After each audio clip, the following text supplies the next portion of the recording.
seni muri niteka yuko tubamenyesha turavye ku kirangamisi c'ibikorwa vy'amatora hari hategekanijwe n'igenekerezo rya 2025 ndamukiza cyugurura imyiyamamazo y'amatora none koko itegeko ry'umukuru w'igihugu nomero 100 agakwego 57 yo kwa 2025 ndamukiza yo gutanguza no guheraheza ikiringo cyo kwiyamamaza ku matora y'umukuru w'igihugu y'abashinga amateka n'abajenama ba komine yo kwa 20 Rusama 2020 yasohotse.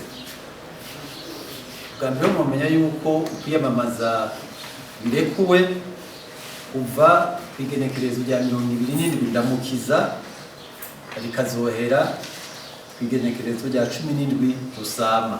Ukwiyamamaza bikorwa kuva isaha 12 mu gitondo gushika isaha 12 umugoroba. Kubikora inyuma y'ico gihe rero birabujijwe. Mbega none ni bande biyamamaza? Ni migambwe, inani z'imigambwe n'abigenga bemerewe kuja mu matora. Abo bemerewe kuja mu matora bashobora gushikiriza amajambo, bagashikiriza ubutumwa, bikaza mu ndirimbo, bakavyandika ku mpapuro bamanika, canke bagirisha amanama, amakoraniro, bakabisha mu menyesha makuru, canke n'ibindi byose biranga imigambwe canke n'izimigambwe canke mu bigenga bakabikoresha. Mu bimanikwa twovuga yuko abitoza bo kwitura umugwi wigenga ujejwe amatora muri komine ngo bereke uko vyogenda. Navyo mu itegeko rya kwiyamamaza mugabo gutukana, gutyozanya mu buryo bwari bwo bwose birabujijwe. Kandi ko kwiyamamaza bitegerezwa kubahiriza umutekano wa bose.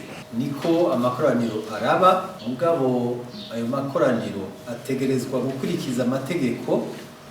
Ni ukuvuga yuko abanza kumenyeshwa mu ntwaro, aho ni kwa musitanteri wa komine, hagisigaye n'imiburiburi umunsi kuvuga amasaha 28 kuri iyo nama canke iryo koraniro ribe.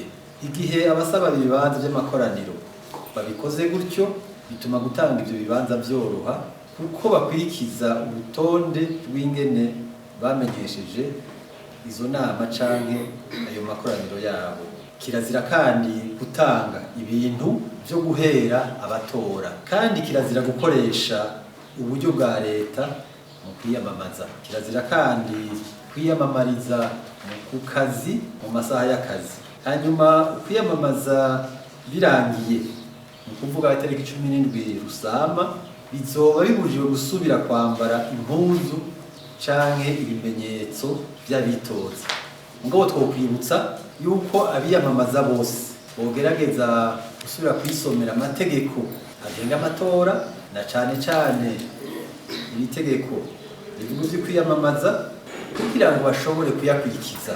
Hanyuma imigambwe n'inani hamwe n'abigenga bazohanure cane abakiri bato babashigikiye kugira ngo bamenye kwigengesera, bashigikire badashikuza, batarengera karimbi abo bahiganwa. Gutyo imyiyamamazo izogenda neza, cane igigwe no kumenyesha uko abitoza biyumvira guteza imbere Uburundi n'abarundi. Imirimo yabo batunze bigoye kuyibandanya, ntibihebere gusa amakoraniro yo kwiyamamaza, bibuke ko wa murimo wabo ubatunze imbere y'amatora, uzobatunga mu matora, kandi uzobandanya kubatunga nyuma y'amatora. Ntitugomba bene igihugu bagwa ruswi kubera amatora yabasamaje, ubazosange amatongo yasivye cyangwa se amadandarizo yabo yamaze kubakwa ko n'ibitangurirwa. Ni byiza rero yuko bakurikira kwiyamamaza hama bagatora, mugabo bibuka umurimo wabo wa misi yose batunze.